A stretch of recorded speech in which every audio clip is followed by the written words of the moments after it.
బాబాయ్ గొడ్డలికి చంద్రబాబు గారు పొదును పెట్టారని, అసలు వైఎస్ వివేకానందరెడ్డిని హత్య చేసింది ఎవరు, ఎందుకు చేయించారు, అసలు ఆ హత్య కేసులో ఎవరెవరున్నారు అనేటువంటి అంశాలను చంద్రబాబు గారు ప్రజాగలం సాక్షిగా అందరికీ వివరించేటువంటి ప్రయత్నం చేస్తున్నారు అంటూ కూడా ఒక వార్త ఇప్పుడు సోషల్ మీడియాలో చక్కర్లు కొడుతున్నటువంటి నేపథ్యంలో ఈ అంశానికి సంబంధించి మనతో మాట్లాడేందుకు ప్రముఖ రాజకీయ విశ్లేషకులు, ప్రముఖ సీనియర్ జర్నలిస్ట్ సిఎస్ రావు గారు మనతో ఉన్నారు. సార్తో మాట్లాడదాం.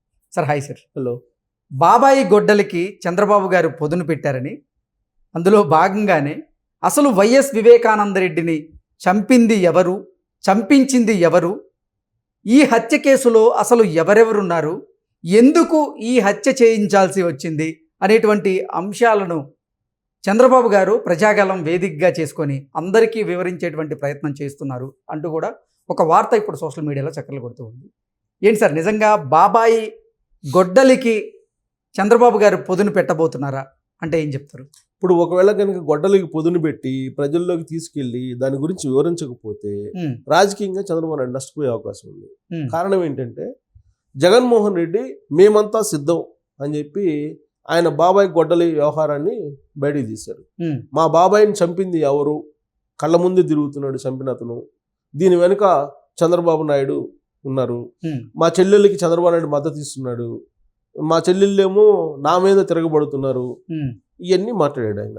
అంటే చంద్రబాబు నాయుడుకి చుట్టేటువంటి ప్రయత్నం చేస్తున్నారు. 2019లో అద్భుతంగా చంద్రబాబు నాయుడు చుట్టూ తిప్పి ఈ గొడ్డల్ని ఆయన అధికారంలోకి వచ్చాడు, అద్భుతంగా తిప్పాడు.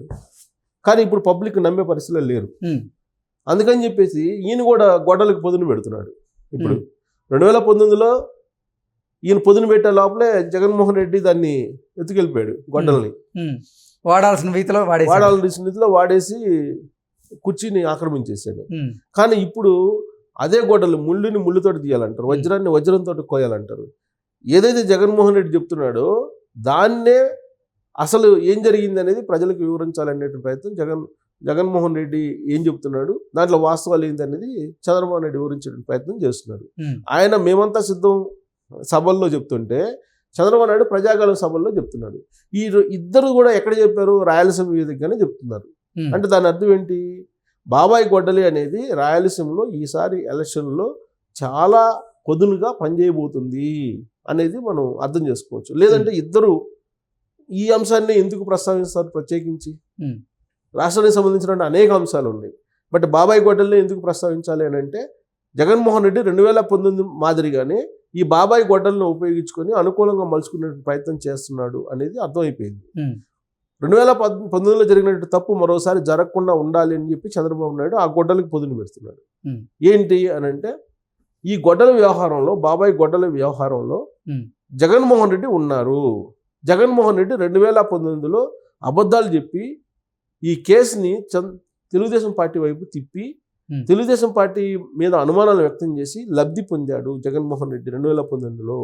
దీంట్లో వాస్తవాలు వేరే ఉన్నాయి కాబట్టి మీరు గ్రహించండి, ఈసారి జగన్మోహన్ రెడ్డి చెప్పే మాటలకు మోసపోవద్దు అని చెప్పి చంద్రబాబు నాయుడు వివరిస్తున్నారు.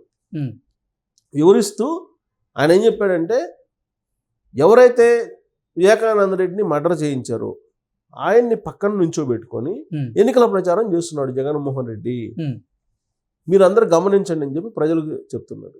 సిబిఐ ఛార్జ్షీట్లో ఏదైతే పొందుపరిచిందో ఆ అంశాలనే చంద్రబాబు నాయుడు వివరిస్తూ ఉన్నారు. వాస్తవంగా 2019లో ఏం చెప్పాడు జగన్మోహన్ రెడ్డి, ఈ మొత్తం మర్డర్కు సంబంధించి బీటెక్ రవి, ఆదినారాయణ రెడ్డి వీళ్ళందరూ కలిసి తెలుగుదేశం పార్టీ చంద్రబాబు నాయుడు ప్లాన్ చేశారు. రక్త చరిత్ర అని ఒక పుస్తకం వేశారు, నారాసుర రక్త చరిత్ర అని ఒక పుస్తకం వేసి లబ్ధి పొందారు. అనూహ్యమైనటువంటి లబ్ధిని పొందాడు, 151 మంది ఎమ్మెల్యేలు గెలుచుకున్నాడు. కానీ ఈసారి అలా జరగకూడదు అనేటువంటి ఉద్దేశంతో చంద్రబాబు నాయుడు ఈ మొత్తం రక్త చరిత్ర వెనక జగన్మోహన్ రెడ్డి ఉన్నారు అని చెప్పేటువంటి ప్రయత్నం చంద్రబాబు నాయుడు చేస్తూ ఉన్నారు, వివరిస్తున్నారు. అసలు వివేకానంద రెడ్డి మర్డర్ కేసులో ఏం జరిగింది, సిబిఐ ఏం చెప్పింది, అవినాష్ రెడ్డిని ఎందుకు కాపాడుతున్నారు జగన్మోహన్ రెడ్డి, సిబిఐ వాళ్ళు అరెస్ట్ చేయడానికి వెళ్ళినప్పటికి కూడా కర్నూలు పోలీసులు, ఆంధ్రప్రదేశ్ పోలీసులు ఎందుకు సహకారం అందించలేదు, అంటే అవినాష్ రెడ్డిని ఎందుకు కాపాడాలనుకుంటున్నాడు, అరెస్ట్ అయితే ఆయన్ని కస్టడీలోకి తీసుకుంటే విచారిస్తే మొత్తం తాడేపల్లి వ్యవహారం బయటపడుతుంది అనేటువంటి ఉద్దేశంతో అవినాష్ రెడ్డిని కాపాడుతున్నాడు జగన్మోహన్ రెడ్డి. ఉమ్, తాడేపల్లిలో ఏం జరిగింది?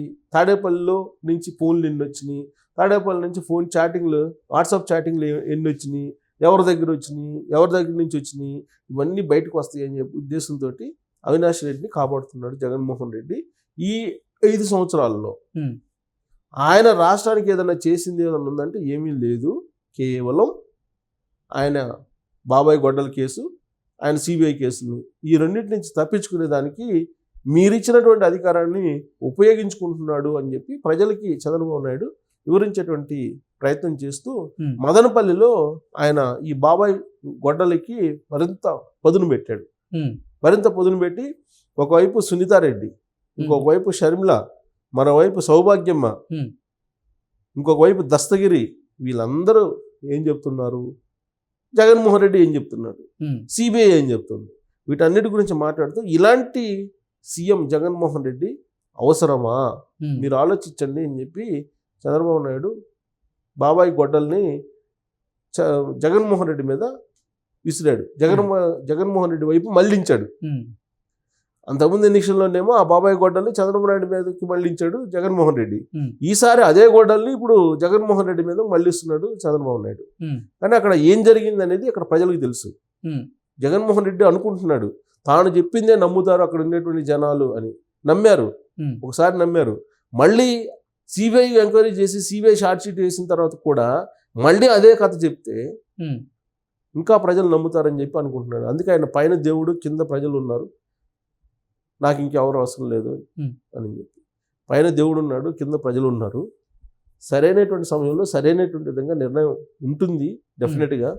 సో ప్రజలు కూడా ఇప్పుడు సిబిఐ ఎంక్వైరీ జరిగిన తర్వాత, సిబిఐ చెప్పిన తర్వాత, ఇంత జరిగిన తర్వాత కూడా ఇంకా ఇప్పటికీ కూడా బీటెక్ రవి, తెలుగుదేశం పార్టీ, అలాగే ఆదినారాయణ రెడ్డి, చంద్రబాబు నాయుడు మేము ఇవన్నీ సిద్ధం చెప్తుంటే- అంటూ నిన్న బస్సు యాత్ర చేస్తూ కడప జిల్లాలో అసలు మా బాబాయిని, మా చిన్నాన్నని చంపింది ఎవరో ఉమ్, ఈ జిల్లా ప్రజలందరికీ తెలుసు అంటూ కూడా ఆయన చెప్పాడు. ప్రస్తావన జిల్లా చేశారు. ప్రజలందరూ తెలుసు, మా బాబాయ్, మా చిన్నాన్ని ఎవరు చంపారో తెలుసు, ఉమ్, ఎమ్మెల్సీ ఎన్నికల్లో ఓడించారు ఆయన్ని, మా బాబాయ్ని ఎవరు చంపించారు. మళ్ళీ 2019 క్యాసెట్ బయటికి తీశాడు. ఉమ్, 2019లో క్యాసెట్నే మళ్ళీ రివీల్ చేస్తున్నాడు. ఉమ్, అసలు బాబాయ్ని గొడ్డలు పోటీ ఎవరెవరు పోల్చాడు, ఎక్కడ పొడిచారని చెప్పి ఎక్స్ప్లెయిన్ చేసింది ఆయన.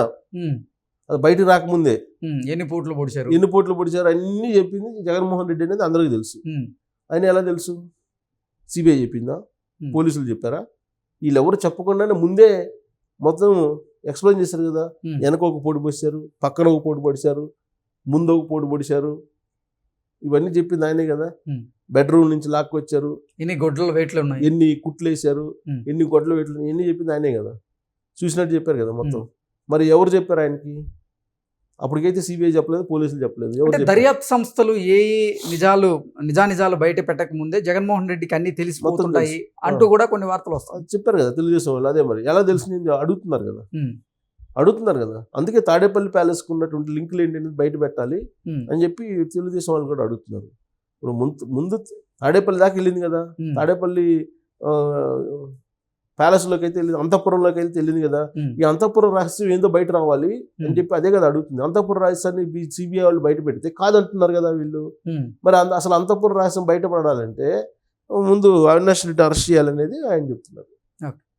సో మొత్తం మీద ఏంటంటే ఈ గొడ్డలి అనేది రాయలసీమలో ఎన్నికల ప్రచారంలో మాత్రం ఒక అస్త్రంగా బాగా, మారి పరశురామ అస్త్రంగా ఇప్పుడు వివేకానంద రెడ్డి గొడ్డల్ని అస్త్రంగా ఎన్నికల్లో ఉపయోగిస్తున్నాడు జగన్మోహన్ రెడ్డి. దానికి ప్రతిగా విపక్షాలు కూడా ఉపయోగిస్తున్నాయి. Okay sir, thank you so much.